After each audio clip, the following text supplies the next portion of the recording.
Ẹ ǹlẹ́ gbogbo ẹ̀yin èèyàn mi. Báwo lójú ọjọ́? Ọ̀dẹ̀ ọ̀dà bí a kú ọ̀gìnìtì yìí. Òtútù ọlágbára o. Ọlọ́run ò ní jẹ́ ó mọ̀nà ẹ̀mí wa. Torí tó òtútù bá mọ̀nà ẹ̀mí yẹn, ikú dé nù. Ọyá ẹ wá nǹkan fìdílé tàbí kẹ fìdílé nǹkan. Mo ti sọ fún yín pé gédégédé tèmi kì í jẹ́ ẹ̀ka kọ́ kánu kú. Mo ti ṣàdéhùn fún yín pé ń fún yín níṣẹ́ bíi mélòó kan.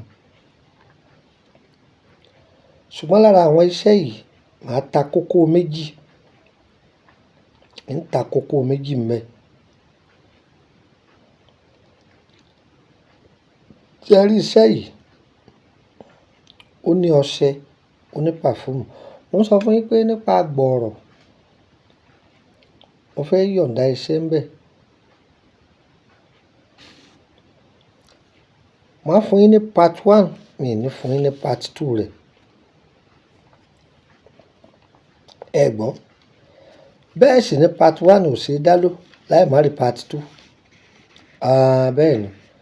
Ògùn tá a bá fọwọ́ ṣe, ẹ̀yìn àrò ní gbé. Ẹ̀yin náà máa ṣe dáadáa. Ewé abìfà, ẹ lọ wá ewé abìfà gburu. Tètè pọ́nlá abìfà gburu. Abìfà, àwọn onílù ní wí bẹ́ẹ̀. Tètè pọ́nlá abìfà gburu.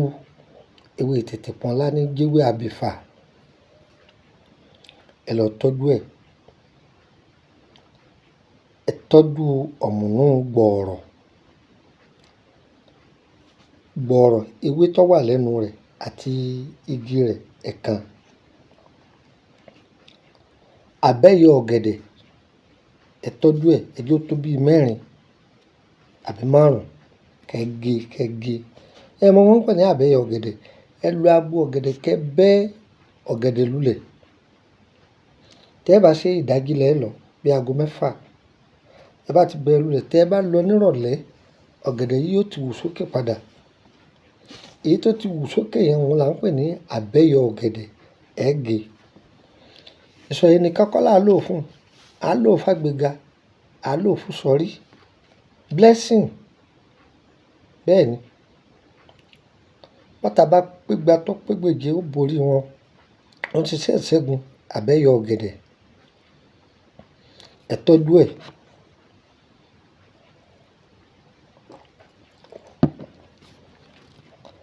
Ẹ ti tọ́jú ẹ̀. Ẹ jẹ́ ó tó bí 4. Ọ̀yá. Èpo ọ̀bọ̀.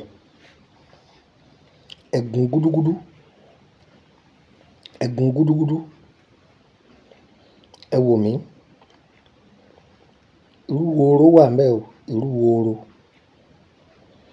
Tẹ́ ẹ bá gun tán, ọṣẹ tó wù yín ni kẹ́ ẹ fi kó. Ó kù pẹ̀fúùmù rẹ̀. Òun ni mo ta ń kókó, mi ò fi í lẹ̀. Tẹ́ ẹ bá ń lo ọṣẹ rẹ̀ àti pẹ̀fúùmù rẹ̀, o lè wà nídìí ọjà rẹ kọ ká góńgó. Wọn ò ní tẹ̀ ọ́ rì mọ́lẹ̀. Ìwọ náà máa rọ́wọ́ yọ ni. Wọn ò ní jẹ ọ́ máyé nú ọjà yẹn, ó rí tí ẹ ṣe. Táwọn kan bá máa ń kó àsìkí, wọn ò ní rí tí ẹ kó. Wọ́n bá ń lù ọ́ lápá ọ̀tún, wọ́n máa bọ́ sápò òsì. Wọ́n lù ọ́ lápá òsì, wọ́n máa bọ́ sápò ọ̀tún, wọ́n máa lékè ni. Bẹ́ẹ̀ ni. Mo fi ọṣẹ rẹ̀ lẹ̀. Ṣùgbọ́n o lè lo ọṣẹ rẹ̀ láì jẹ́ pé o lò para rẹ̀ o. Orúkọ mi ni Lukman ọmọ Ayédáre bàbá ọgbọ́n, ọmọ ọ̀dọ̀ àgbà. Ìpara rẹ̀ ń bẹ ńlẹ̀ fẹ́ ni ọba fẹ́ rà. Ìpara rẹ̀ ó wà ńlẹ̀. Ẹbu rẹ̀ wà ńlẹ̀. Aṣọ̀nù ìpara rẹ̀ tó fi sí 20,000 ni. 20,000 ni. Wọ̀ tó bá fẹ́. Tí n bá ti kúrò Nàìjíríà, ẹ lè pè mí fún kí n dá yín lóhùn mọ́ o.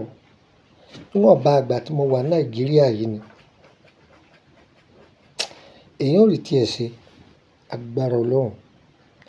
Ọyá gba nọ́mbà yẹn mọ́ ọdún +2348032983298. +2348032983298.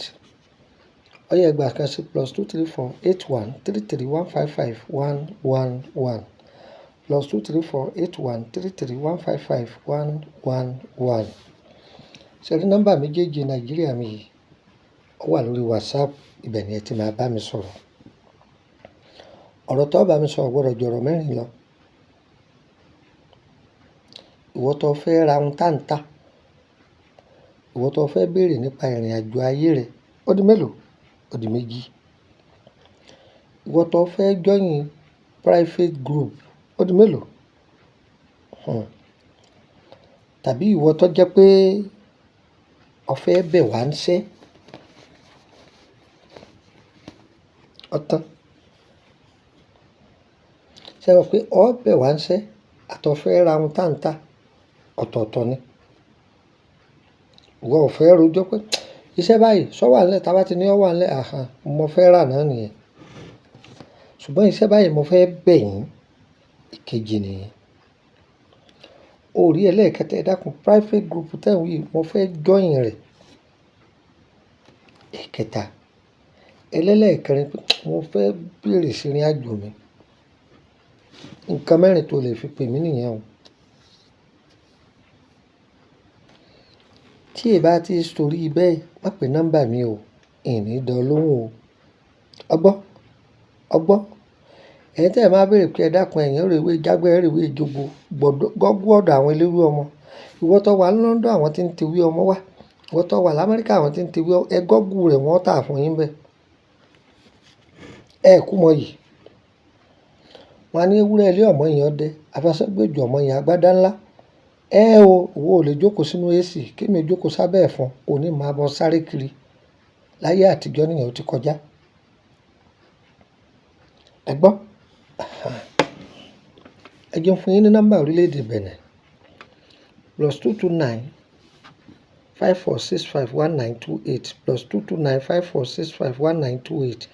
Ẹ gbà kan sí +22954651929 +22954651929. Tí ètò tí mo ṣe yìí bá dọ́dọ̀ rẹ, tó sì mọ̀ pé dọ́dọ̀ rẹ, ìwọ náà fi ṣe sàárà. Ó kéré tán èèyàn 10, 20 èèyàn ní kọ́ dọ́dọ̀ wọn. Àwọn tó ní ìdí rẹ̀ ń bẹ, wọn ò mọ̀ bí ó ṣe dọ́dọ̀ àwọn. Àwọn náà ṣàdúrà pé Ọlọ́run já wọn pàdé aláàánú, ó sì ṣí ààrẹ fún wọn. Wọ́n ṣàdúrà fún wọn. Ìṣẹ̀dá rẹ̀ náà ṣàdúrà fáwa náà. Àfi ilẹ̀ torí kẹ́ẹ̀bẹ̀ wá ń ṣẹ́. Èyí tẹ́ ẹ bá rí ta ń kókó, a fẹ́ wò bẹ́ẹ̀ ṣe wọ́n yìí sí ni. Bẹ́ẹ̀ ni. Gbogbo ohun tá a sì fi ilẹ̀ ọ̀pọ̀lọpọ̀ èèyàn ń dúpẹ́ báwọn ń bá a bẹ́ẹ̀. Ìwọ tó bá bẹ̀ wá ń ṣẹ́ tó fẹ́ fi DHL gbé, ìwọ ló sanwó DHL o. Ìwọ tó bá bẹ̀ wá ń ṣẹ́ tó fẹ́ fi mọ́tò gbé, ìwọ ló sanwó mọ́tò o. Jù bẹ́ẹ̀ lọ. Tó ohun tá a fẹ́ Ọlọ́run ṣe, èyí tá a fẹ́ Ọlọ́run lè jìnnà sí wa. Ọṣẹ àtúndé, ọṣẹ ìyọnú, àpòrò ọ̀fà, bẹ́ẹ̀ lọ ń bẹ lórílẹ̀-èdè Benin o. 20,000 CFA ni, tí í ṣe fẹ́ mi, ike kan. Ìwọ tó bá fẹ́ ra ike méjì, 30 mi ni, tí í ṣe 30,000. Ẹ̀yin ọjà Adégà kan, níbi Túndé tí ń ta mọ́tò ní Kotonu, ń bẹ lọ́dọ̀ mi. Mo ti súnmọ́ kí n dé Kútọ̀nù o. Ṣùgbọ́n gbogbo ẹ̀yin tẹ́ wà Nàìjíríà àti Amẹ́ríkà kankan mọ́ra, ẹ fọkàn yín balẹ̀. Ẹ gbàṣẹ yín nínú ọ̀sẹ̀ tá a wọ̀ yìí. Kálukú gbàṣẹ. Ó tó di mẹ́kìrèdì, kálukú ti gbàṣẹ rẹ̀.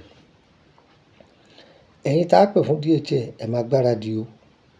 Yóò yẹ wá o, kò ní yẹ ẹ lẹ́ o. N tá a fẹ́ Ọlọ́run ṣe, èyí tá a fẹ́ Ọlọ́run lè jìnnà sí wa.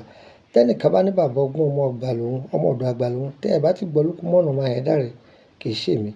Tó àwa náà kọ́ o. Àrà lá máa dá, àní dáràn. Ẹni ó dáràn, ọgbà ẹ̀wọ̀n ní lọ.